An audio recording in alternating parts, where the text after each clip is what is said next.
Aleluia, glória a Deus, aleluia, glória a Deus.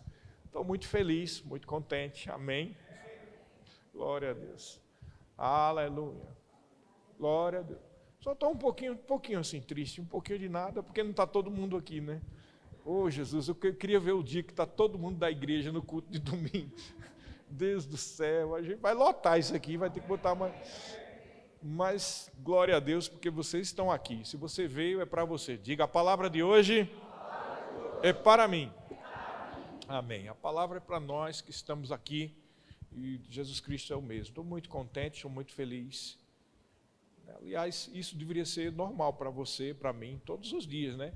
Nós não temos motivo para estar infeliz, nem triste. Porque a maior de todas as alegrias foi feita na cruz do Calvário. Ele nos libertou, Ele nos deu vida. Ele nos deu salvação. Querido, espera um pouco para pensar. Não é tão bom saber que ainda que você morresse agora, você com certeza ia para um lugar bem melhor. Eu sei que tem gente que pensa assim, não, mas eu não tenho nem medo daqui que vem depois, mas eu tenho medo do sofrimento. Mas sabe que existe uma atitude, uma promessa em fé, que você não precisa nem sofrer. Na verdade, homens e mulheres de Deus, que foram grandes exemplos de fidelidade de fé, muitos deles simplesmente entregaram o seu espírito, entregaram a sua vida e não precisaram nem passar por sofrimento. Na verdade, os sofrimentos, às vezes, não é só porque a gente peca, mas muitas vezes os sofrimentos vêm por causa da falta de conhecimento da palavra e também porque a gente quer se negar ou não se permite praticar o que está na palavra. Amém? E há promessas de Deus que você não precisa sofrer.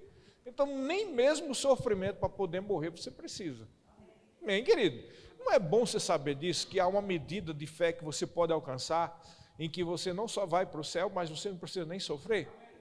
Querido, eu te garanto que o que vem depois é bem melhor do que isso aqui.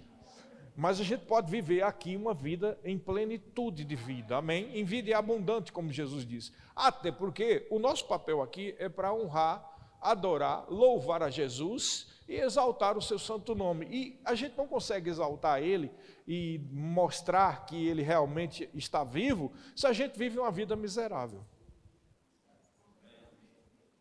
Devo pouco amém. Parece que tem gente que ainda está numa vida miserável. Eu não preciso ter amém, é só para você mesmo. Amém? Amém? Então, como é que você vai falar que Jesus realmente é a solução, e Cristo é a solução, e realmente tudo mudou na sua vida, se você vive triste, abatido, sem esperança? É muito estranho isso, né? É como se você dissesse, olha, acredito no que eu estou dizendo, mas não viva o que eu vivo, porque o que eu vivo é uma mentira. Mas nós podemos viver uma verdade, e a verdade da palavra, amém, queridos? Então vamos abrir a nossa Bíblia, lá em Gálatas, no capítulo 4, do versículo 1 ao 11. Eu vou dar logo o tema da pregação, o tema da palavra é o seguinte: somos filhos, não escravos. Glória a Deus, Deus é bom, hein? Então, Gálatas capítulo 4, versículo 1 ao 11, diz assim, eu estou abrindo aqui com a Bíblia King James Fiel, acho que talvez não tenha aí, mas você pode abrir com a revista atualizada mesmo. Quem tem King James Fiel pode acompanhar comigo aí a sua Bíblia, seja ela eletrônica ou seja em papel. Diz assim, agora digo que o herdeiro, enquanto criança, em nada difere do escravo, ainda que seja senhor de tudo. Mas ele está sob tutores e administradores, até o tempo determinado por seu pai. 3. Assim também nós, quando éramos crianças, estávamos escravizados pelos rudimentos do mundo. 4. Mas quando veio a plenitude dos tempos, Deus enviou seu Filho, nascido de mulher, nascido sob a lei, para redimir os que estavam sobre a lei, para que recebêssemos a adoção de filhos. E porque vós sois filhos, Deus enviou o Espírito do seu Filho aos vossos corações, que clama, Abba, Pai. 7. Portanto, já não és escravo. Diga, eu não sou escravo. Já não és escravo, mas filho. E se és filho, então és também herdeiro de Deus por meio de Cristo. Outrora, quando não conhecias a Deus, servias aos que por natureza não são deuses. Agora, porém, depois de conhecerdes a Deus, ou melhor, sendo conhecidos por Deus, como é que tornais aos elementos fracos e miseráveis, desejando de novo escravizar-vos a eles. Observais dias e meses e estações e anos, eu tenho receio por vós de que eu tenha trabalhado convosco em vão. Para aí. Nós dissemos em outro dia, acho que há uns 15 dias atrás, outra vez que a gente pregou aqui, que os princípios espirituais estão na Bíblia. E às vezes tem textos da Bíblia que tratam especificamente na esfera de atuação de algo que estava naquele momento acontecendo. Eu até citei o exemplo de Romanos, capítulo 10, a partir do versículo 8, que fala que nós devemos confessar Jesus com a boca e crer com o coração que Deus ressuscitou dentre os mortos. Eu até falei que isso é um princípio espiritual. Você crê com o coração e fala com a boca. Amém? Então, mas também é verdade que tudo que a gente recebe do Pai, recebe de Deus e que está na palavra de Deus, a gente primeiro tem que crer com o coração e falar com a boca. Quem está comigo aqui, com ele. Amém? Então, isso é verdade, um princípio. Aqui nós estamos vendo um texto em que Paulo fala sobre sair da servidão, sair da escravidão para se tornar filho. E ele diz, na verdade, é bem verdade, que não é ir se tornar, mas nós já somos filhos. Amém? Mas no contexto imediato, ele está tratando aqui diretamente sobre a questão da lei. Porque havia um problema na igreja da Galácia, uma região da Galácia, que fica onde hoje é a Turquia, hoje não tem mais essa região, e os irmãos daquela região da Galácia eram chamados de Gálatas, Havia um problema ali, porque eles eram gentios, mas uns irmãos saindo de Jerusalém, queriam judaizar eles, dizer que se eles não circuncidassem, de maneira nenhuma eles teriam sido justificados. E aí Paulo começa a falar sobre os rudimentos do mundo, sobre coisas que são da religiosidade, e em particular ali, direcionada ali com relação à religiosidade judaica, que tinha a ver com a circuncisão. E também ele fala aqui no final, guardar os dias e estações. Então ele está falando aqui praticamente sobre o guardar o dia de sábado, ou os sábados judaicos, os shabats judaicos, ou guardar festas judaicas e coisas semelhantes a essas, que estavam relacionadas com o povo de Israel especificamente, e não com aquele que tinha que fazer, porque nasceu de novo, agora tem que guardar sábado e não comer carne de porco, e essas coisas todas que estão mais relacionadas ao pacto de Deus com o povo e a nação de Israel. Está comigo aqui? Porém, aqui quando ele trata sobre não ser mais escravos, mas ser livre, está falando de um princípio espiritual também. Diga, princípio espiritual. Porque a Bíblia trata sobre escravidão também, quando você vai ver, no Velho Testamento, da escravidão física mesmo que acontecia com os israelitas, quando eles eram tornados escravos, quando eram invadidos por outras nações. Isso é uma prática comum da antiguidade. Hoje a gente, por causa da escravidão dos negros no Brasil, a gente pensa que escravidão está relacionada somente com os negros e somente com o tráfico de negros que vinha da África. Mas a verdade é que a escravidão sempre existiu na história da humanidade e, na verdade, a maior parte da civilização, quando tinha escravidão, não tinha nada a ver com o tráfico de ganhar dinheiro, que até mesmo os próprios negros, alguns negros escravizavam os próprios negros e vendiam os seus companheiros para poder ganhar dinheiro, Então, a maior parte da escravidão não foi de negros, na verdade, foram de pessoas indo-europeias ou até do norte da África, porque aquela região vivia em constante guerra e era comum, isso era prática. Quando um país era invadido por outro, as pessoas eram escravizadas. É por isso que a Bíblia fala muito sobre a escravidão, Se você é escravo e tal, mesmo no Novo Testamento, porque era comum ter escravo, haja vista que naquelas épocas havia o quê? O Império Romano e outros impérios, e que invadiam outros territórios, e as pessoas desses territórios se tornavam escravos. Então, no Novo Testamento, nós vemos muito a figura do escravo, que eram pessoas que vieram de territórios que Roma invadiu. Então, havia trácios, havia líbios, havia escravos africanos também, etíopes, havia escravos de vários lugares que viviam dentro do reino e do Império Romano, tá? Então, havia a escravidão física, e que a Bíblia, no Velho Testamento, trata claramente que era, na verdade, uma consequência de pecado, ou, no caso do povo de Israel, era consequência deles não continuarem no pacto. Tá? Quando eu falar pacto, entenda a aliança, porque é a mesma coisa. Tá? Diga, pacto é aliança. E aliança é pacto. Diga, eu tenho uma aliança de sangue com Deus, eu tenho um pacto de sangue com Deus. Amém? Geralmente a gente ouve essa palavra pacto, pensa logo em feitiçaria e macumba, essas coisas, né? Mas a verdade é que aliança e pacto é a mesma coisa, não tem mudança nenhuma, é só é um sinônimo, tá? Então, na verdade, a palavra mais usada era pacto mesmo. Então, o pacto que Israel tinha com Deus, quando era quebrado, eles tinham como consequência ser invadidos, ser roubados, e muitos deles eram levados cativos e se tornavam escravos. Então, a Bíblia fala sobre a escravidão física, mas quando ele trata aqui sobre não somos mais servos, não somos mais escravos, ele está tratando especificamente sobre a lei. Porém, quando você pega todo o contexto espiritual, o contexto bíblico, você vê que escravidão fala de todas as áreas. Fala de escravidão física, fala de escravidão à lei, fala de escravidão a Satanás, fala de escravidão ao pecado, e fala também de escravidão à morte. Todos que não têm um pacto com Deus estão sujeitos a essa escravidão física, espiritual, através do diabo escravizando, que a Bíblia chama de império das trevas. Por isso que em Colossenses, no capítulo 1, versículo 13, diz que ele nos libertou. Veja a palavra libertou. Sempre liberdade está relacionada com não ser mais escravo. Amém? O contrário de escravidão é libertação. E o contrário de libertação é escravidão. Ok? Então, por isso que a Bíblia trata muito sobre escravidão.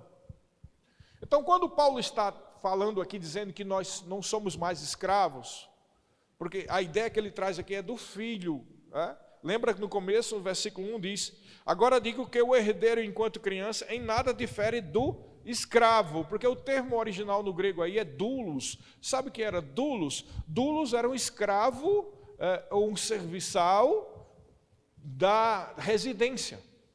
Então, o doulos, ou o escravo, o servo, era aquele que o pessoal dizia assim, vai lá no mercado e traz 1 quilo de carne. Tá, ele ia e voltava. Aí vai ali e limpa aí a frente da casa. Então, era essa a posição de um escravo. Esses escravos, como eu disse, eram comprados no mercado público, porque essas pessoas tinham sido habitantes de territórios que Roma invadiu.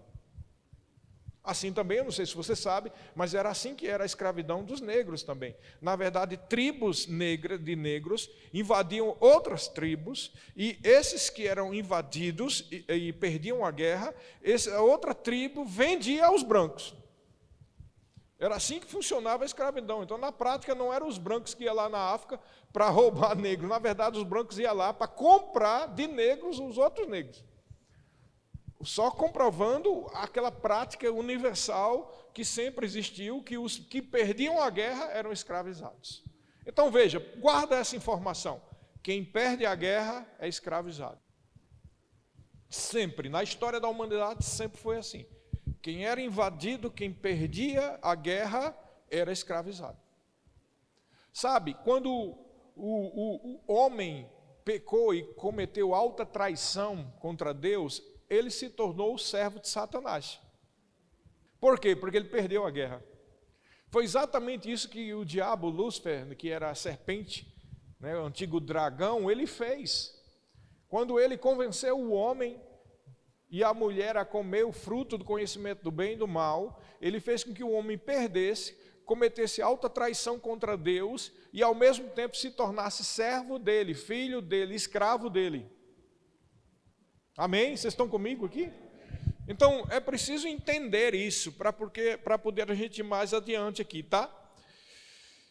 Então, quando nós fomos comprados, por isso que o termo é comprado mesmo, redimidos, nós fomos redimidos, nós fomos comprados, ou seja, a gente era servo ou escravo de Satanás, e agora nos tornamos escravos, porém como o nosso pai é um pai de amor, ele se tornou o nosso pai e nós somos filhos deles. Amém? Você entendeu? Mas por quê? Porque ele comprou, por isso que é adoção. Por que é adoção? Porque você era filho de Satanás e ele comprou você pelo sangue de Jesus. Você entendeu? É bom a gente entender como funcionava. Então, escravidão sempre era resultado de uma nação que foi derrotada, e o escravo, ele era um objeto de comércio. Então, você era propriedade de Satanás, e é por isso que ia para o inferno. As pessoas não entendem. Por que alguém vai para o inferno? A pessoa não vai para o inferno porque é mal, não. Mal é só a consequência natural de quem não tem Deus.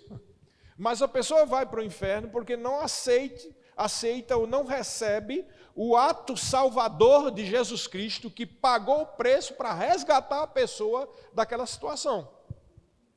Então, por não aceitar tão grande salvação, a pessoa vai para o inferno, porque esse é o resultado de quem não aceita a remissão dos pecados.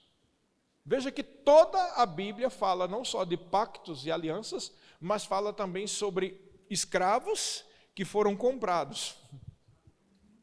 Você entendeu? Nós éramos escravos, porque a humanidade foi derrotada, a nação da humanidade foi derrotada, e fomos vendidos como escravos. Mas aí Jesus pagou o preço e comprou a nossa vida. Por isso que nos tornamos filhos. Mas ainda tem outra coisa interessante. O sentido de adoção na Bíblia, ele é um sentido jurídico. E juridicamente, quem era adotado, ele se tornava herdeiro. Você está comigo?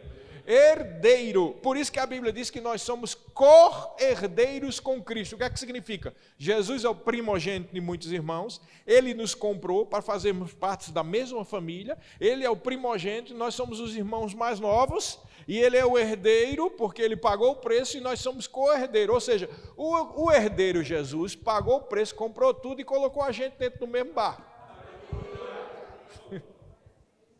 Ele comprou a gente e colocou a gente dentro do barco que ele mesmo pagou o preço. Amém? É maravilhoso isso, querido. Então, em Romanos, capítulo 4, versículo 13, havia uma promessa para Abraão, veja, porque a promessa de que havia de ser herdeiro do mundo não foi feita pela lei a Abraão ou a sua semente, mas pela justiça da fé. Veja, o que eu estou querendo dizer aqui é que Abraão, quando foi prometido a ele se tornou o pai da fé, porque não negou o seu próprio filho, quando Deus pediu. A Abraão foi prometida, olha só, presta atenção, foi prometida a Abraão ser herdeiro do mundo. Guarda essa informação que é muito importante. A Abraão foi prometida a herança do mundo. É por isso que Paulo lá em Coríntios diz que em Cristo todas as coisas são nossas. Por quê? Porque nós somos, com o crente Abraão, herdeiro do mundo. Quando eu falo mundo, não falo do sistema do mundo, eu estou falando de tudo que existe. Paulo diz, todas as coisas são vossas. Onde é que está escrito isso? Que Paulo diz que todas as coisas são vossas. Está escrito lá, 1 Coríntios capítulo 3, versículo 21. Portanto, nenhum homem se glorie nos homens, porque todas as coisas são vossas.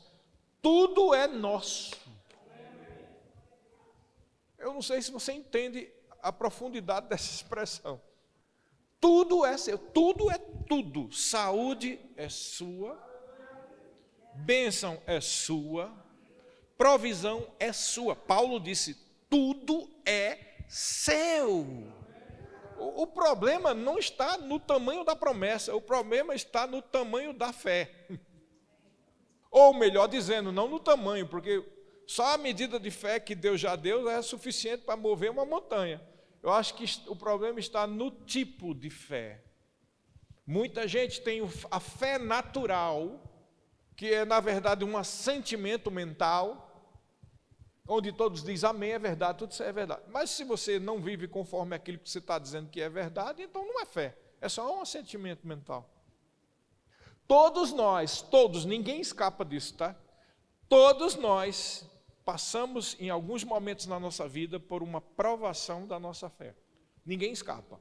Por quê? Porque o inimigo é o provador. Jesus disse, no mundo tereis aflições. A palavra aflições, tilipse, significa pressão. Essa pressão é o que prova se realmente você está na fé ou não. Ou seja, não é Deus que te prova, mas é o diabo que prova, porque ele vive na expectativa de que você decaia na fé e assim seja prejudicado. É por isso que ele atormenta a tua vida com dificuldades, com doenças, com problemas, com pessoas que te perseguem, com dificuldade profissional, com tudo isso que você sofre na sua vida, porque o mundo jaz no maligno. O príncipe desse mundo é o diabo, e a única forma de você vencer o mundo é como diz lá em 1 João, essa é a vitória que vence o mundo, é a nossa fé. Então você tem que viver em fé para poder andar em vitória, querido. É por isso que Paulo diz que todas as coisas são nossas. A Abraão, que é o nosso pai da fé, foi prometida a herança do mundo. Em Abraão, nós somos herdeiros juntamente com ele. Gálatas fala que Jesus Cristo se fez maldito no nosso lugar. Você está comigo, está entendendo? Agora, precisa a gente entender, cair no nosso coração, que esse conhecimento não pode ser só intelectual. Senão, quando ele é um conhecimento intelectual, não passa só de uma teologia feita por homens. Mas quando essa verdade cai no nosso coração e nós vivemos conforme ela, nós começamos a usufruir dos benefícios dessas verdades, porque é bem verdade também que a Bíblia diz que digna é a palavra de inteira aceitação. Também diz que a palavra de Deus é viva e eficaz, e é mais cortante do que uma espada de dois gumes, e apta para discernir os pensamentos e propósitos do coração. Ela divide juntas e medulas e alma e espírito. A Bíblia diz também, passará os céus e a terra, mas as minhas palavras não passarão. A Bíblia diz que foi pela palavra que o universo foi criado, quando Deus disse, haja luz, houve luz, de maneira que não há nada mais poderoso no universo do que a própria palavra de Deus, a tal ponto que em João capítulo 1 diz que Jesus era o verbo, era a palavra, e ele estava com Deus, e tudo que se foi feito só pode ser feito por causa dele, porque a palavra é o poder de Deus quando é falada. Na verdade, a Trindade, no momento da criação, para você ter uma ideia, foi mais ou menos assim: o Pai, no seu coração, guardou, creu e formou o universo no seu coração. Mas o Filho era quando o Pai fala, porque o Filho é a palavra. Mas ao mesmo tempo, a Bíblia diz que o Espírito pairava sobre a face das águas. O Espírito, a terceira pessoa, estava esperando o quê? Que aquilo que o Pai gerou no coração fosse falado através do Filho, que é a palavra, para que o Espírito operasse. Entendeu? E assim, a Trindade agiu no processo criativo e continua agindo hoje. Por isso que Jesus Cristo disse, o meu Pai não para de trabalhar. Continua agindo hoje. Por exemplo, agora nesse momento, o Espírito do Senhor está se movendo, está sobre a face de vocês, está sobre vocês. E no coração do Pai vem a mensagem. E através do Filho vem a expressão vocal da verdade. Porque ele é o verbo, a palavra falada. Então, quando você crê, o Espírito do Senhor age em teu favor e manifesta aquilo que você precisa. Por isso que eu disse que ninguém ia sair da mesma maneira que chegou aqui. Mesmo que você entrou bem, você vai sair melhor, porque o Espírito do Senhor está operando no nosso meio. Diga, eu sou filho, não sou escravo. Por que eu falei tanto essas coisas? Porque a gente precisa entender que quando a Bíblia fala de escravidão, ela não está falando só de escravidão do pecado. Uma teologia tradicional reformada vai falar isso. Vai dizer que a escravidão é só do pecado. Porém, a teologia bíblica que está na palavra, fala não só da escravidão do pecado, mas a escravidão de Satanás, a escravidão da morte, a escravidão da lei e a escravidão de tudo aquilo que é próximo disso ou que é usado por isso tudo. Como assim? Escravidão da lei, querer guardar sábado, não comer carne de porco. Escravidão da morte, tudo que tem a ver com a morte, morte do teu trabalho, morte do teu casamento, morte da tua saúde, a saúde física também, a morte daquilo que Deus projetou para você, a morte do teu ministério. escravidão do pecado, tudo que tem a ver com o pecado, o que te faz pecar, todo vício, tudo o que você fala, faz, pratica, que está relacionado com qualquer uma dessas áreas, pode ser algo que é usado para você ser escravo. Mas Jesus Cristo veio para libertar os cativos. E nós não temos que estar escravizados a nada. Nada, nada, nada. Tudo está debaixo da autoridade do nome de Jesus. O pacto que nós temos, o pacto de sangue com Jesus é eterno, é imutável. Nada tem poder de mudar disso, a não ser você mesmo. Quando você não crê e vive segundo o Deus desse século, ou como há uma expressão de Paulina, o curso deste mundo. Por isso que Paulo disse lá em Romanos que a gente tem que ser transformado através da renovação do nosso entendimento, para que possamos experimentar. Ou seja, quem não renova a mente, não experimenta. Assim a gente vê que tem muito crente que ainda é escravo de alguma coisa. Por isso que eu disse que a teologia reformada vai falar especificamente sobre o pecado. Mas o pecado abriu as portas para tudo. Religiosidade se torna uma forma de pecado, porque em vez de aproximar você de Deus, afasta você de Deus. Mas, afinal de contas, o que é religiosidade? Cuidado com essa expressão, religiosidade. Porque quando nós tivemos contato com a palavra da fé, naquelas épocas, nas décadas de 90, 80, 90 e no início dos anos 2000, era fácil entender o que é religiosidade. Porque a gente sabia claramente que religiosidade é tudo aquilo que a gente quer fazer para alcançar algo de Deus. Era fácil entender isso, porque, por exemplo, se eu não subir ao monte para orar, minha oração não vale nada. Isso é religiosidade. Quer ver outra religiosidade? Se eu não der o dízimo, eu sou amaldiçoado. A Bíblia não diz isso para os filhos de Deus. Mas a Bíblia diz que nós devemos dar o dízimo. Mas a maldição só recai quem está debaixo da lei. Porém, quem não dá o dízimo não usufrui dos mesmos benefícios de quem dá. Viu qual é a diferença? Isso era fácil da gente entender. Mas hoje nós estamos vivendo tempos em que o errado quer ser pregado, as pessoas pregam o errado para ser certo e o certo para ser errado, né? Então, por exemplo, submissão à autoridade é algo que, embora houve muitos usurpadores e pessoas que se aproveitaram disso para manipular pessoas, mas a gente não pode negar que é um princípio bíblico. A Bíblia está repleta, eu te mostro dezenas de textos, não só do Velho Testamento, mas do Novo também, em que prova que se a gente nos submete à autoridade, a Bíblia chega ao ponto de dizer em Romanos que quem resiste à autoridade resiste a Deus. Bom, aí já fechou a questão, né? Na nova aliança diz isso.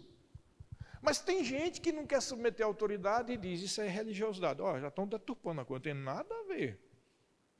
Tem gente que não quer ficar debaixo da autoridade de ninguém, porque as pessoas não entendem que submissão à autoridade é uma ferramenta poderosa de Deus para provar o nosso amor. Se você pensa que só deve a Deus e deve ser submisso a Ele, mais a ninguém, você está em pecado. E cedo ou tarde você vai colher a consequência do pecado. Mas tem gente que acha que isso é religiosidade. Veja que já estão deturpando as coisas. Tem gente que vive em imoralidade sexual. E quando vem para a igreja se sente condenado, e ninguém está condenando, é simplesmente a palavra que fala lá. E aí a pessoa diz, esse povo é religioso. Peraí, como assim? Peraí, não confunda religiosidade com licenciosidade. Liberdade não tem nada a ver com licenciosidade, melhor dizendo. Liberdade em Cristo não tem a ver com imoralidade, não. Liberdade em Cristo tem a ver com a atitude no coração, em que você é livre das amarras do pecado. Mas se eu estou achando que os outros são religiosos porque condenam a minha vida sexual errada, então eu sou escravo do pecado, porque Jesus Cristo disse que todo aquele que comete pecado é escravo do pecado. Mas a religiosidade é contrária à liberdade, a liberdade é contrária à religiosidade. Como é que um escravo do pecado acusa os outros de serem religiosos? Meu Deus, que absurdo, é coisa louca, não tem nem sentido bíblico isso. Eu fiquei sabendo que tem por aí uma novidade, uma bomba de Satanás. Tem um povo se reunindo por aí, eu já sei de onde vem, sabe? Porque eu sei a raiz desse negócio, não é só do diabo não, sei até de onde vem as igrejas que vem isso. que estão reunindo pessoas e não querem ter templo nenhum, aí ficam alugando prédios e hotéis e o tempo todo para nunca estar ligado a nada, e a ideia deles é que todas as igrejas são religiosas, e que eles não têm que estar submissos a nada nem a ninguém, e aí eles são inclusivos. Já entendeu o que significa isso, né? Então estão confundindo viver em pecado com viver em liberdade. Mas, querido, isso parece muito com aquela graça extremista que tem por aí, onde, porque pela graça de Deus você pode fazer qualquer coisa e Deus não está condenando você. Querido, a própria palavra condena você. Não é preciso ninguém abrir a boca, só você abrir a Bíblia. Abra a Bíblia e a palavra vai dizer que quem vive nesse tipo de prática está em pecado, sim. E não tem nada a ver com contexto cultural, queridos. Essa história de dizer que é um contexto cultural, não é contexto cultural, é contexto bíblico. Porque quem pratica pecado é escravo do pecado. Mas Cristo nos resgatou da escravidão, não só da lei, mas de Satanás, da morte e do pecado. Ele pagou o preço precioso do seu sangue na cruz do Calvário para nos libertar de todo bagulho, de todo vício, de tudo aquilo que não presta e que não tem nada a ver com a cultura judaico-cristã, tem a ver com a cultura de Deus, que não está ligada à prisão nenhuma, mas à libertação. É semelhante a pessoa que gosta de beber cachaça, é escravo da cachaça, e aí chega na igreja, bebe com um bafo de cachaça, e aí sabe que o pessoal vai falar, né? A pessoa vem cambaleando assim, bêbado, não do espírito, mas da cachaça. Aí, irmão, vem, você quer uma ajuda? Você está me condenando, né? Está me condenando. Isso é religião. Cara, o Senhor vem libertar o indivíduo, quer libertar daquela opressão maligna. Aí vem outro e diz, não, a cultura do indivíduo é beber cachaça. Querido, você é livre para fazer o que você quiser, beber, se matar, fazer o que quiser. Mas isso não tem nada a ver com a vida em Cristo. Porque quando você comete pecado, você não só é escravo do pecado, mas você pode sofrer as consequências do pecado. Você entendeu?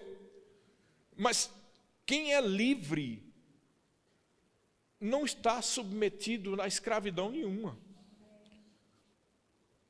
É interessante uma outra coisa que eu peguei aqui num comentário bíblico, que diz assim: pela adoção nós nos tornamos na condição de filho, mas ser filho leva também ao direito de ter uma herança. Isso aí está muito claro, né? Mas para eles, o contexto bíblico, ser filho adotado fazia com que a pessoa tinha condições e competências de gerenciar o negócio do pai. Por isso que a Bíblia diz que a igreja é coluna e baluarte da verdade. Por quê? Porque a igreja tem as condições dadas por Deus para gerenciar os negócios de Deus. Por isso que Jesus disse que se dois ou mais concordarem a respeito de alguma coisa, seria feito. Por quê? Porque quem tem a autoridade de determinar... Querido, você sabe por que o mundo não acabou ainda? Por causa da igreja. A igreja na terra é quem evita do mundo se acabar.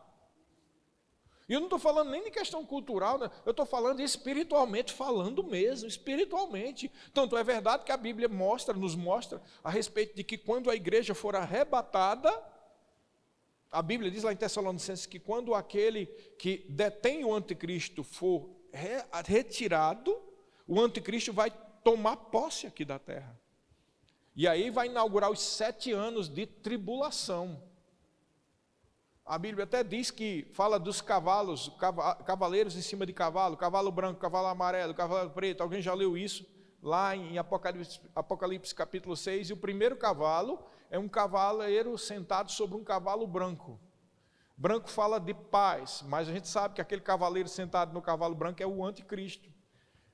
Ele vai pregar uma falsa paz, e na mão dele tem um arco, e na sua cabeça uma coroa. Está claramente falando que esse indivíduo tem uma coroa, ou seja, é alguém politicamente forte, e tem um arco, significa que é alguém que tem poder militar, mas não total, porque se tivesse o total seria arco e flecha. Ele só tem o arco. Só que esse indivíduo vai pregar uma paz, e paz em todos os sentidos. E a primeira paz que eles vão pregar é: graças a Deus que aquele povo fundamentalista louco desapareceu aqui desta terra. Veio alguma nave extraterrestre e levou eles para um planeta de expiação e provas aí. Você entendeu o que é que eles estão planejando? É por isso que estão divulgando tantas essas coisas, querido. Você não entendeu o mover de Satanás, o que é que eles estão querendo fazer? Então, esse mundo só não acabou ainda e não entrou num colapso em todas as áreas, porque a igreja está aqui. Por isso que nós somos chamados de sal da terra e luz do mundo.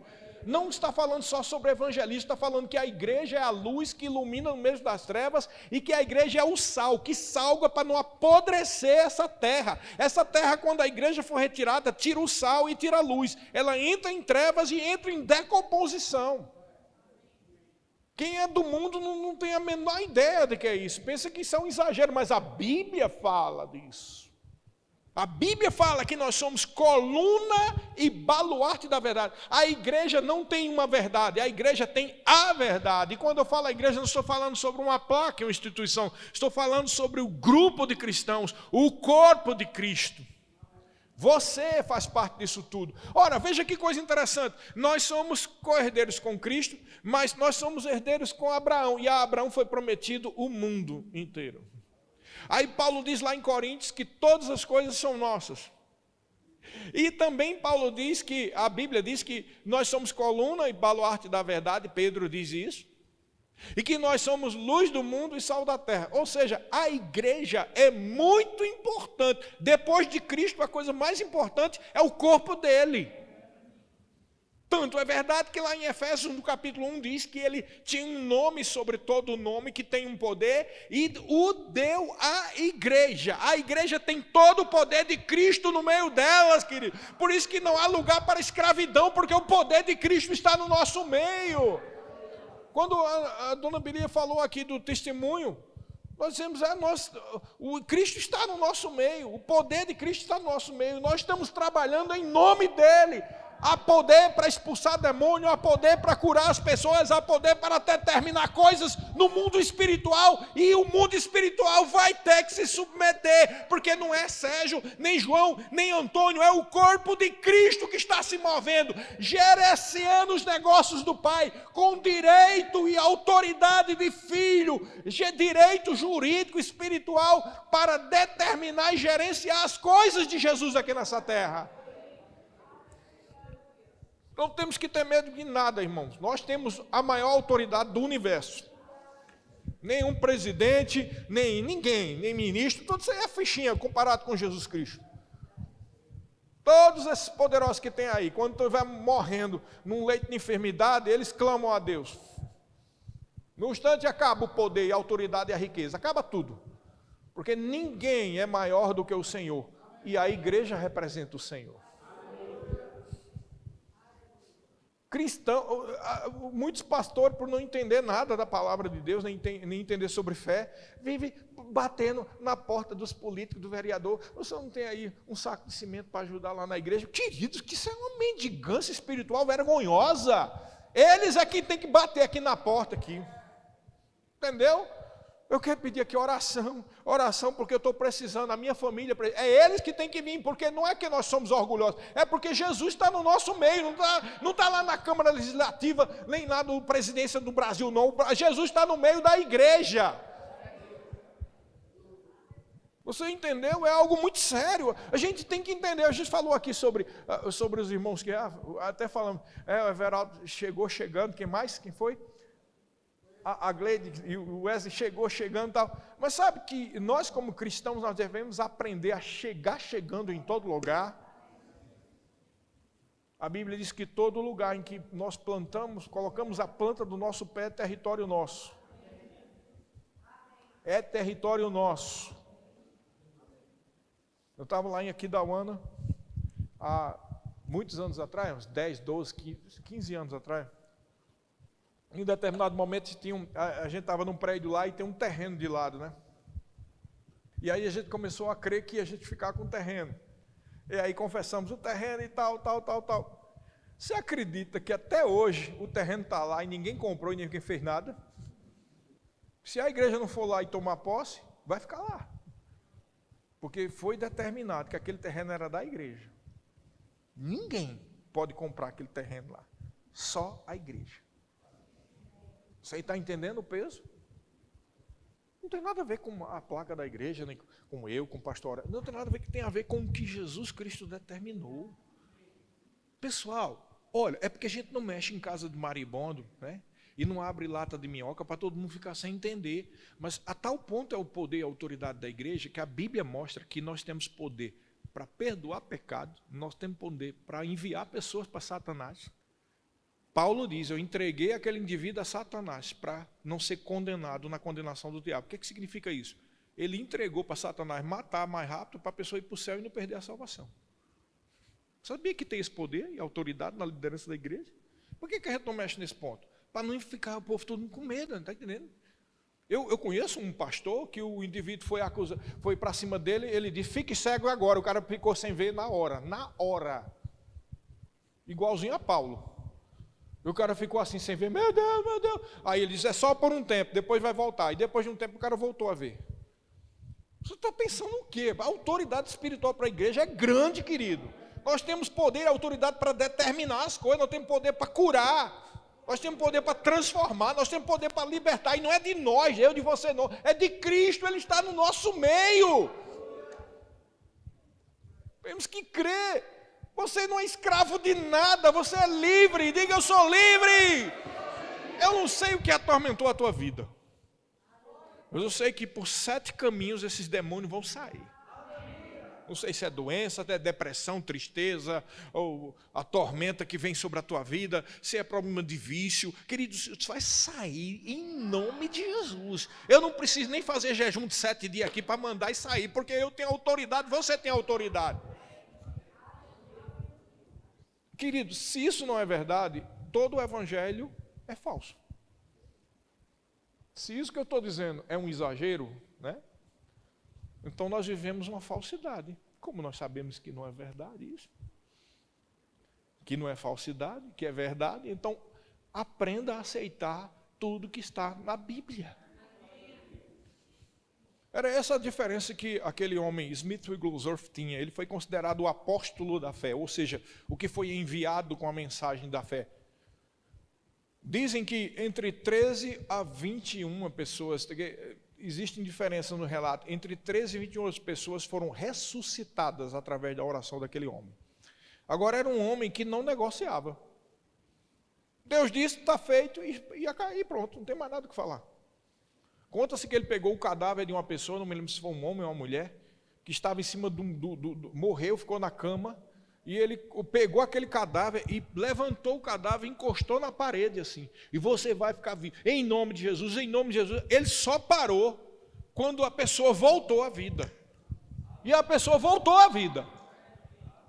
Sabe, a gente tem que ser assim, meio louco mesmo, querido, porque nós não vivemos no natural, nós estamos submetidos ao sobrenatural. A tua vida não está submetida às circunstâncias.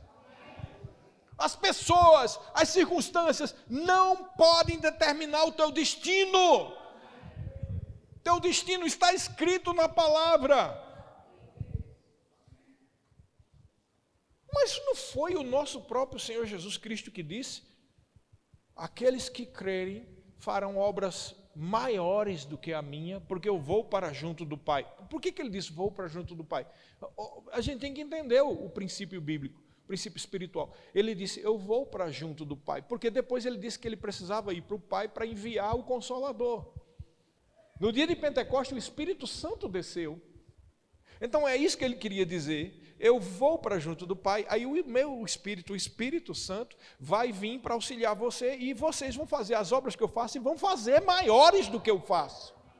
Mas ele mesmo advertiu, quando o Filho do Homem voltar a encontrar a fé na terra, ou um monte de teólogos querendo justificar os seus fracassos espirituais? Porque existe teologia para justificar o fracasso, né? Ah, não é bem assim. Eu ouvi um pastor uma vez dizer isso, quando eu estava citando Marcos 11, 23, conversando com esse rapaz, ele disse, pastor, mas não é bem assim, né? Não é bem assim? Como é que a gente é ministro do Evangelho e não é bem assim o que está escrito no Evangelho? O que Jesus disse, o que é pior, não foi nem o apóstolo, foi Jesus disse isso. Não é bem assim. O que ele estava querendo dizer é que as coisas não acontecem bem assim. É como se a gente vivesse no fantástico mundo de Bob. Não, o fantástico mundo de Bob é viver aqui, na terra, pensando que tudo é determinado pelo que está aqui na terra, querido. Você vive o tempo todo sendo bombardeado com informação do diabo para deixar você submetido às realidades desse mundo. Mas você não é deste mundo, você é filho de Deus. Você foi comprado com um preço. Quando você vai entender que a nossa vida é sobrenatural? Querido, é por isso que a Bíblia diz que há mais sabedoria num velório do que numa festa de aniversário. Você já viu isso? Tem isso lá em Eclesiastes. Há mais sabedoria na hora do sepultamento. Sabe por quê? Porque quando a gente está na festa, a vida é aquilo dali, né? Mas quando a gente está num sepultamento, num velório, aí você vê como essa vida é rápida e como a pessoa... Vale a pena a gente focar no sobrenatural, como disse o Senhor Jesus Cristo, juntar tesouros dos céus. Os tesouros da terra acabam rapidamente, mas o do céu não termina não. Então a gente tem que entender que nós devemos ter a visão de Deus, a visão da águia, a visão de Jesus. A gente tem que ver as coisas como estão na Bíblia. Queridos, não se submeta ao dia a dia, ao natural. Você não foi chamado para viver no natural. O problema dessas coisas que a gente tem aqui nessa terra é porque nós vivemos frustrações, nós temos decepções, nós temos tristezas, os nossos sonhos, os nossos projetos não se cumprem. A gente fica tristinho. Querido, o projeto que Deus tem para a tua vida é muito maior do que esses projetos aí, querido. Você já parou um pouco para pensar que você pode ser usado ou usada para curar uma enfermidade? Uma pessoa que está num câncer, uma pessoa que está lá no hospital já morrendo, e você vai lá e com intrepidez, do jeito que nós estamos dizendo aqui, você impõe a mão, seja curada em nome de Jesus, e a pessoa se recupera. Eu quero saber qual é o projeto, qual é a fábrica, qual é o investimento que vale mais do que isso, querido. A alegria de saber que uma pessoa foi viva, porque você cumpriu, você teve coragem de ir lá e impor as mãos sobre aquela pessoa, querido. Isso não tem preço. Não tem preço. Não fique submetido a julgo de Satanás. Você é livre. Por isso que eu gosto de citar esse texto de João. Vamos lá para João, versículos 31 ao 36. Eu acho maravilhoso esse texto.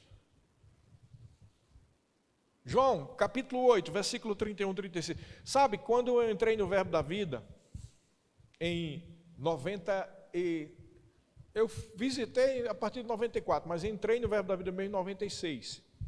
E lá na primeira igreja do Verbo da Vida, a primeira que tinha, lá na Prata, você entrava, ainda era do tempo daquelas cortinas, você já pegou aquelas igrejas que tem aquelas cortinas, era a cortina azul, e estava com as letras assim, bem grandes. E conhecereis a verdade, e a verdade vos libertará. Isso me impactou. Em 94, eu fui visitar a igreja e vi isso aí. E é o que está aqui, aí você começa a entender. No versículo 31 diz assim: então dizia Jesus, preste atenção nos detalhes aqui. Então dizia Jesus aos judeus que nele creram. Veja, não era os judeus que estavam perseguindo para matar ele, eram os judeus que creram nele. Podemos dizer que era a igreja de então.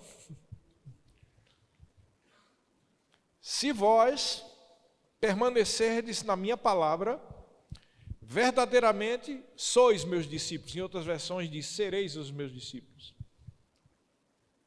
Tem que permanecer na palavra. 32. Ou seja, permanecendo na palavra, depois que creu, conhecereis a verdade e a verdade vos libertará.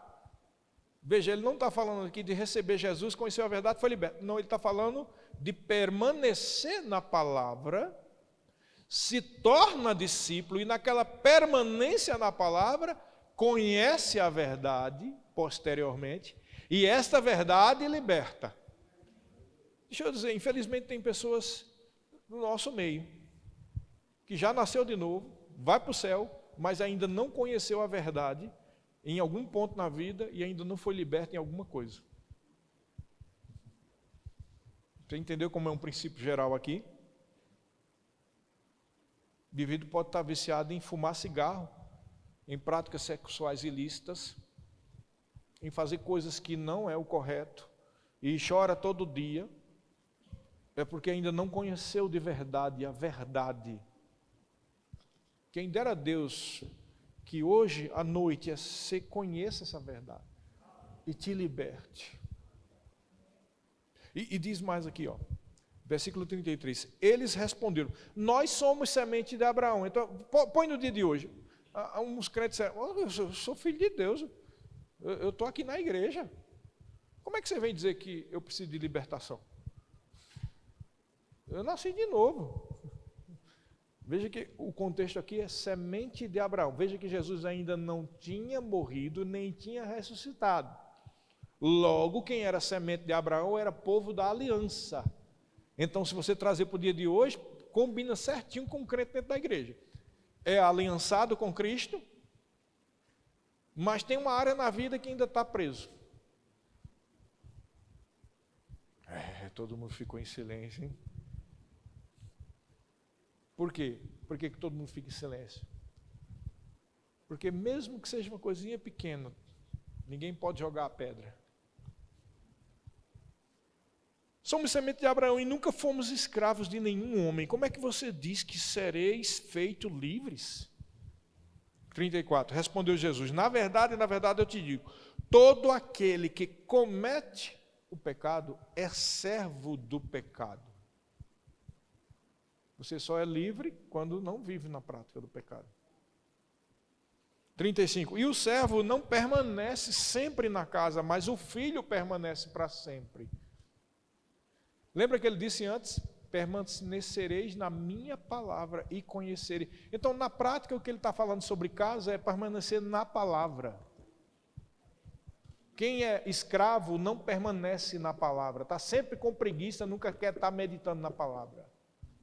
Porque o cão dos infernos dá preguiça na pessoa e a pessoa nunca lê, nunca medita, nunca fala a palavra, aparece só no culto. Você entendeu que requer um esforço da sua parte? Você tem que permanecer na palavra, confessar a palavra, permanecer na palavra para se tornar discípulo de Jesus. E conhecereis a verdade e a verdade vos libertará. Nisso aí que você precisa ser liberto. Agora que eu fiz assim com a mão, fiquei pensando, será que eu estou muito bravo? Não tenha medo não, o pastor Sérgio é assim, eu não estou com raiva de você não, hein? É a forma que Deus... É porque, sinceramente, querido, se tem uma coisa que eu tenho raiva mesmo, é do diabo. Também tenho raiva. Se tem uma raiva que é de Deus, é essa. Você tem essa não tem perigo de não operar a justiça de Deus não, tá? A ira do homem não opera a justiça de Deus, mas a ira contra o pecado e o diabo não é injustiça não. Porque eu sei que as pessoas sofrem porque o diabo ele é safado e ele é mais inteligente do que você naturalmente. Você tem que encaixar-se nessa discipulado de Cristo, ser discípulo dele, permanecer na palavra para poder sua mente ser transformada. E aí ele diz, ó, quem comete pecado é servo do pecado. E o servo não permanece para sempre na casa, mas o filho permanece para sempre. E o 36 diz, se, pois, o filho vos libertar, verdadeiramente sereis livre. Presta atenção para um detalhe. Ele começou dizendo, se vocês permanecem na minha palavra, conhecereis a verdade e a verdade vos libertará. Aqui ele diz, se o filho vos libertar, verdadeiramente sereis livres. Veja, o ato do filho libertar está vinculado a você permanecer na palavra. Por isso que tem gente que, eu tentei, eu fui para não sei quantas campanhas de oração, e os pastores, todo mundo do ministério impôs a mão sobre mim, eu nunca me consegui me libertar daquele vício. Eu estou entregando, eu estou largando mão, e eu vou cair mesmo na gandaia, e vou me desviar, porque eu já vi que pode ser que Deus não tenha me escolhido, porque todo mundo já impôs a mão, então eu acho que Jesus não quer me curar, me libertar. Querido, não tem nada a ver com isso. Você tem que permanecer na palavra. Você tem que permanecer. Se o Filho vos libertar, você vai ser livre de uma vez. Jesus está dizendo, permaneça na minha palavra, medita, busca-me de todo o teu coração e você não será rejeitado, muito pelo contrário, Deus vai manifestar aquilo que você precisa. Mas quem dera o Senhor, quem dera a Deus, que hoje mesmo comece o processo de libertação na sua vida. Em nome de Jesus. A minha alegria como pastor é ver as pessoas crescendo espiritualmente. A minha alegria como pastor é vendo Cristo sendo formado em cada um de nós, como o Paulo disse, que queria ver Cristo sendo formado. Mas, querido, Cristo só vai ser formado na tua vida quando você verdadeiramente permanecer na palavra do Senhor. E não é conhecimento intelectual, tem que ser algo que caia no seu coração. E se o Filho vos libertar verdadeiramente, você vai ser livre. Eu não estou dizendo que você não possa ter uma tentação em qualquer área que seja. Eu estou dizendo que você vai ser livre. E você vai se cumprir aquilo que diz lá em Romanos capítulo 6. Que nós não somos mais escravos do pecado. Porque não estamos mais debaixo da lei, mas debaixo da graça. A Bíblia diz em Romanos capítulo 8, versículo 15, assim: porque não recebeste um espírito de servidão para vocês terem medo de novo, mas recebeste o espírito de adoção pelo qual clamamos Abba Pai. Não é interessante que aqui fala de novo em Abba Pai, do mesmo jeito do texto de Gálatas que a gente falou ali? O que nós estamos querendo dizer? Que a escravidão, a servidão traz medo. Veja, eu anotei algo aqui, veja só, a força da escravidão está relacionada com a força da condenação. Guarda isso aqui. A força da escravidão na tua vida está relacionada com a força da condenação. Por isso que se a pessoa, quando comete pecados, várias vezes, ela fica presa. Por quê? Porque vai realimentando a condenação. A condenação realimenta a escravidão, aumenta o grilhão, as correntes ficam cada vez mais grossas assim. Mas o poder do nome de Jesus, o poder do sangue de Jesus, despedaça qualquer grilhão, pode ser da grossura que... Alguém aqui já foi para um porto mesmo, de grandes navios de grande porte? Vocês já viram o tamanho das cordas e das correntes que eles colocam lá? Eu fiquei impressionado com aquelas cordas lá, aqueles âncora. Meu Deus, é impressionante. Cada corrente dessa largura assim, ó. Cada os elozinhos da corrente, cada uma é dessa grossura assim, ó. Aquelas correntes ali, meu Deus do céu. Sabe que tem gente que às vezes está com uma corrente daquela na vida. Porque a condenação vai realimentando, vai engrossando o elo da corrente. E eu anotei, ó, a força da escravidão está relacionada com a força da condenação. Por isso, o pecado escraviza, porque a força do pecado está na condenação. Essa condenação pode ser da lei, ou seja, religiosa, ou a condenação do maligno. É por isso que lá em Romanos capítulo 8, versículo 1 e 2 diz: portanto, agora nenhuma condenação, ou seja, a força da escravidão, nenhuma condenação há para os que estão em Cristo Jesus, que não andam segundo a carne. Está vendo aqui? Permanecer na minha palavra, vocês conhecerão a verdade, e a verdade vos libertará. Por quê? Porque você não está operando na carne, você está buscando operar no Espírito. Versículo 2 diz: porque a lei do Espírito de vida em Jesus Cristo me livrou da lei do pecado e da morte. A lei do pecado e da morte não tem poder sobre a sua vida, porque você foi liberto em Cristo Jesus. Não há condenação. Mas como assim não há condenação? Cometi o pecado ontem? Confessa o teu pecado, decide permanecer na palavra e conhecereis a verdade, e a verdade vos libertará. Porque o que falta às vezes é isso aqui, ó. Renovação da mente, renovação, troca o pensamento errado pelo certo, de uma vez por todas, receba essa verdade, vou finalizar agora, de uma vez por todas, não há nada mais real, mais verdadeiro do que a palavra de Deus. Ali, na palavra, aqui na palavra está tudo que você precisa para ser livre. A Bíblia diz que Jesus é o sumo sacerdote na nossa confissão, há poder na confissão. A Bíblia diz que nós devemos crer com o coração e confessar com a boca. Há poder na fé do coração, confessada com a boca. A Bíblia diz que nós devemos permanecer na palavra. Há poder na permanência da palavra. Quem é filho permanece na casa da palavra. Quem é filho permanece, tem que ter um esforço, querido, até que aquilo se torne um hábito. Se tornando hábito, a sua vida nunca mais vai ser a mesma. É por isso que é ruim quando você vê um culto assim, não, vem um dia, outro não vem, vem para uma coisa, sabe por quê? Porque isso vai prejudicar a tua permanência na palavra. Quando você se esforça, eu estava dizendo para os alunos do Rema, eu tenho a plaquinha lá de alunos 100% do Rema. O que é que significa isso? Passei 2 anos vindo para aulas do Rema e nunca faltei uma. Nunca faltei nenhuma. Por quê? Porque eu tinha entendimento disso, eu via lá em cima, e conhecereis a verdade me libertará. E eu precisava de libertação, mas muita mesmo. Muita coisa me prendendo, tanta coisa, tristeza, depressão, melancolia, tudo que você pode, o pacote completo que você possa imaginar. Tudo que você possa imaginar, eu precisava libertar. Então eu busquei de todo o meu coração, o Senhor me liberta, o Senhor me transforma, o Senhor muda. Eu nunca esqueci, no dia que eu conversando, lembra do Manuel Dias que estava aqui? Eu devo muito a ele, sabe? Porque ele foi quem pagou o preço para estar junto comigo. Ele olhava para mim e dizia, você tem que crer no que está escrito. Eu disse, para.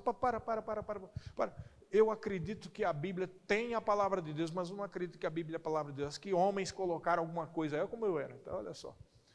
Aí ele pegou e citou aqueles textos de provérbio que diz que a palavra de Deus é como um remédio que restaura. Aí ele disse para mim, olha, não sabe aqueles remédios que é amargoso, tem um gosto ruim, mas você tem que tomar eles para poder ficar curado? Quem aqui já foi dar remédio para criança, né? Quando as meninas eram crianças, elas não queriam tomar o remédio. É ruim, isso pode ser ruim como for, mas pior é você estar com essa dor aí. Sabe, foi assim que ele falou comigo e eu decidi, eu acreditei, mesmo que seja minha mente não está crendo, minha mente não está acreditando, mas o meu coração vai crer. Então mesmo contra a lógica, mesmo sendo ilógico, eu comecei a acreditar no que está aqui na palavra, porque o que estava sendo alimentado não era a minha mente, era o meu espírito. Isso é verdade. Comecei a ficar fortalecido, de repente minha mente começou a ser transformada, e hoje eu amo a palavra de Deus, e eu digo, a verdade é a palavra de Deus, e tudo que está escrito nela vai se cumprir. Nós vamos ouvir, dada a ordem de Deus, e ouvida a voz do arcanjo, vai ser ressoada a trombeta de Deus. Você vai ouvir a ordem de Deus, a voz do arcanjo, e a trombeta de Deus soando, você vai ouvir, e saiba, nesse dia, nós seremos arrebatados. Isso é verdade, isso não é ficção científica, é o que está escrito na palavra, é o que vai se cumprir, e você está vendo aí como esse mundo está ficando cada vez pior, isso está se cumprindo, as profecias, comprovando mais uma vez, que o que está escrito na palavra é o que vai se cumprir. Nós estamos vendo pessoas ficando idiotizadas, começando a achar que o certo é o errado é o certo, ficando meio loucas, e aí explica, porque quando a igreja for arrebatada, esse povo, em vez de dar glórias a Deus, vão acreditar no engano do anticristo. Está tudo se cumprindo, querido. Nós temos que crer totalmente na palavra de Deus. Você recebeu o que foi dito hoje? Diga, eu sou livre. Eu sou livre de tudo. Você é livre. Se o Filho vos libertar, verdadeiramente, você será livre. E conhecereis a verdade, e a verdade vos libertará. Feche os teus olhos. Quero declarar sobre a sua vida, que essas verdades que foram ditas aqui hoje, caiam definitivamente no solo do teu coração, e produzam vida, liberdade, libertação. Eu declaro em nome de Jesus, ó Espírito Santo de Deus, auxilia os meus irmãos, ajuda os meus irmãos, que eles permaneçam na tua verdade, na tua palavra, Senhor. Que tudo isso que foi dito aqui seja relembrado nos seus corações. Que tudo aquilo que eles precisam venha a se cumprir, Pai. Eu declaro, de acordo com o que está escrito na tua palavra e com a autoridade que tu me investisse, libertação para quem precisa de libertação, cura para quem precisa de cura, salvação em todas as áreas, em nome de Jesus.